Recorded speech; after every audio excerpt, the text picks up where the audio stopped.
Shalom, pagi hari ini kita akan bersama-sama merenungkan firman Tuhan.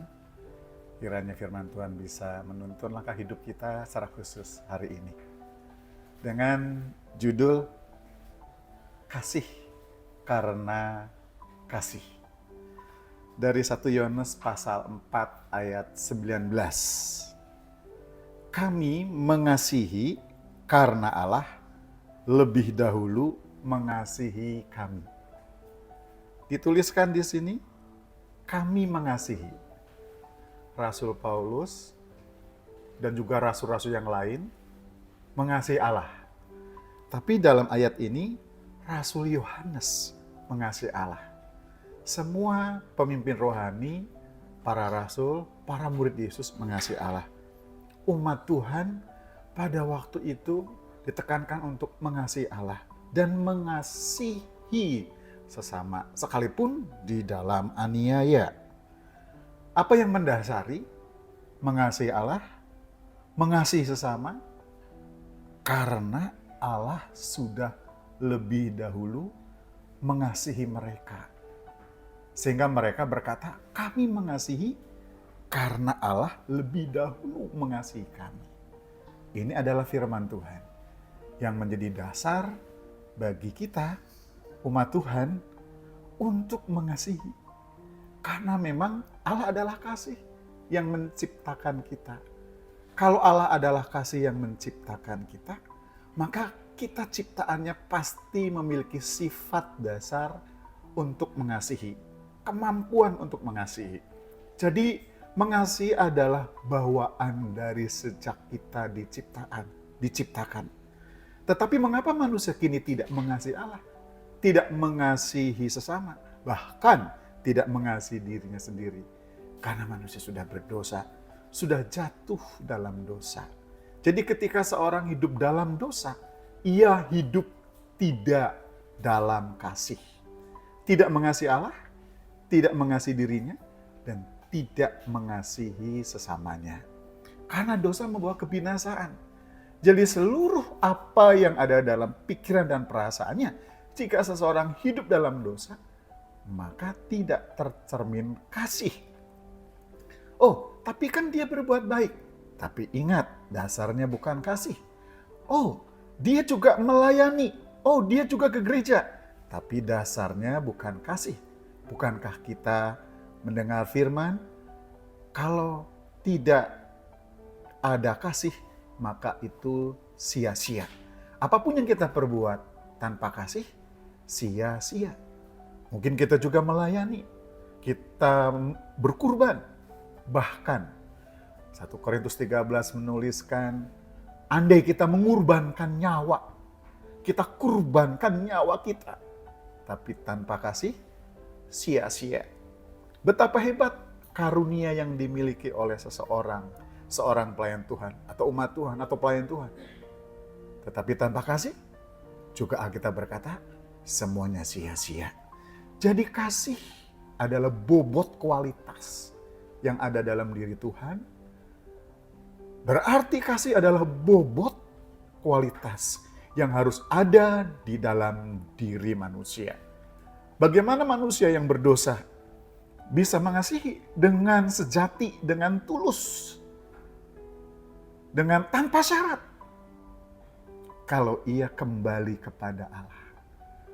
Karena sewaktu manusia masih dalam berdosa, dalam keadaan berdosa, Allah mengasihi.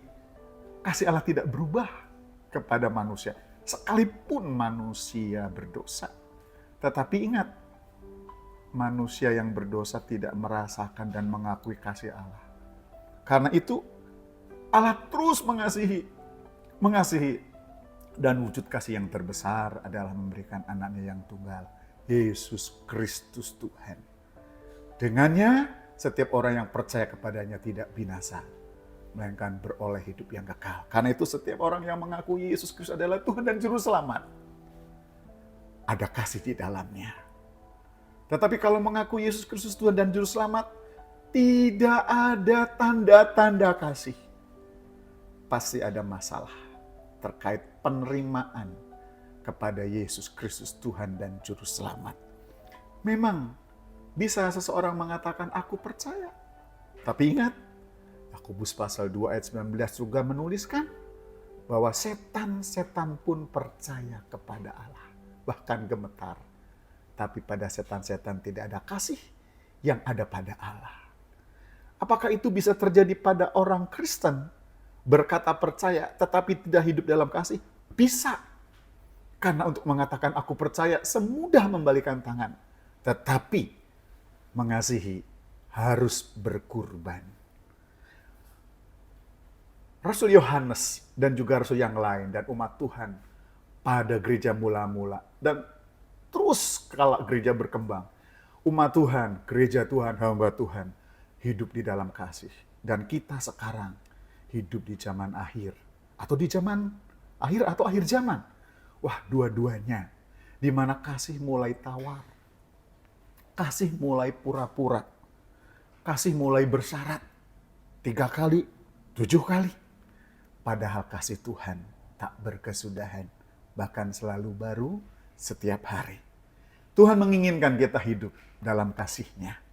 Seperti firman ini, kami mengasihi karena Allah lebih dahulu mengasihi. Ingat, kita hanya punya modal kasih yang dari Allah supaya kita bisa mengasihi. Mungkin kita iri, berarti kita ada masalah kasih. Mungkin kita sedang benci, berarti ada masalah dengan kasih. Mungkin kita tidak bisa mengampuni, berarti kita sedang ada masalah dengan kasih. Rupanya, hubungan-hubungan yang rusak di antara manusia dengan Allah, itu karena ada masalah kasih. Karena sifat Allah adalah kasih, dan itu harus ada dalam diri manusia. Jika tidak ada, berarti kehidupan menjadi bermasalah. Ada orang pintar, tetapi kemudian kedengaran dia gila katanya. Selidik punya sedik karena ada masalah. Ia merasa hidupnya tidak dikasihi. Kebutuhan terbesar yang tidak dapat dipenuhi oleh siapapun, Allah memberikannya. Allah mengasihi kita. Mari kita jalani hidup kita hari demi hari dengan kasih. Mengasihi dalam kondisi yang baik kepada orang yang baik begitu mudah. Tapi itu standar rendah. Karena orang yang tidak percaya kepada Allah, orang pemungut cukai, kata Tuhan Yesus pun demikian. Tetapi mengasihi yang memusuhi, yang membenci kita, yang merugikan, yang melukai, yang menghambat perjalanan kita, yang melawan, yang menentang, yang tidak menghargai, tapi kita tetap mengasihi. Itu tandanya bahwa kita anak Bapa di surga yang menerbitkan matahari bagi orang baik dan orang jahat. Kasihnya sama, tak membeda-bedakan. Apakah kita anak Bapa di surga? Jika iya, mari kita hidup mengasihi. Karena Bapa di surga sudah lebih dahulu mengasihi kita. Kasih kita karena Allah sudah mengasihi. Kasih-Nya menyelamatkan kita, menebus dosa-dosa kita, mengampuni kita, menyayangi kita. Kasih-Nya menyediakan hari esok. Kasih-Nya menyediakan hidup yang kekal. Kasih-Nya menyediakan tempat di surga untuk kita semua. Di sisa perjalanan hidup yang kita miliki, dan di bulan awal tahun 2024, mari kita mulai dengan kasih. Bulan ini dikatakan bulan kasih karena ada Valentine. Kasih seseorang yang luar biasa. Tapi ada kasih yang jauh lebih luar biasa. Kasih Allah. Kasih yang besar. Yang tidak terukur untuk kita semua. Mari kita mengasihi. Karena Allah sudah lebih dahulu mengasihi kita. Amin. Untuk renungan firman Tuhan. Mari kita berdoa. Bapa di sorga, terima kasih buat kasih-Mu yang besar kepada kami, yang mengubah kami, yang memperbaharui kami, yang menebus kami, yang menyelamatkan kami, yang menjadikan kami anak-anak Allah. Terima kasih. Hanya Engkau yang selalu ada dan selalu ada mengasihi kami. Terima kasih Tuhan. Ampuni segala salah dan dosa kami. Kalau kami tidak mempraktekkan kasih-Mu dan tidak berbagi kasih-Mu, sucikan hati kami dari segala kejahatan. Tetapi biarlah kasih-Mu kembali memenuhi kami. Biarlah kami melangkah dalam kasih, melayani dalam kasih, bekerja karena kasih, berbagi dan berbuat yang terbaik karena kasih. Terpujilah nama Tuhan yang karena kasih-Nya yang besar bagi kami semua. Dalam nama Tuhan Yesus Kristus kami berdoa dan siap menjalani hidup dalam kasih karena kasih-Mu. Amin. Puji Tuhan. Mari kita jalani hari ini dalam kasih-Nya. Sampai jumpa dan salam kemenangan.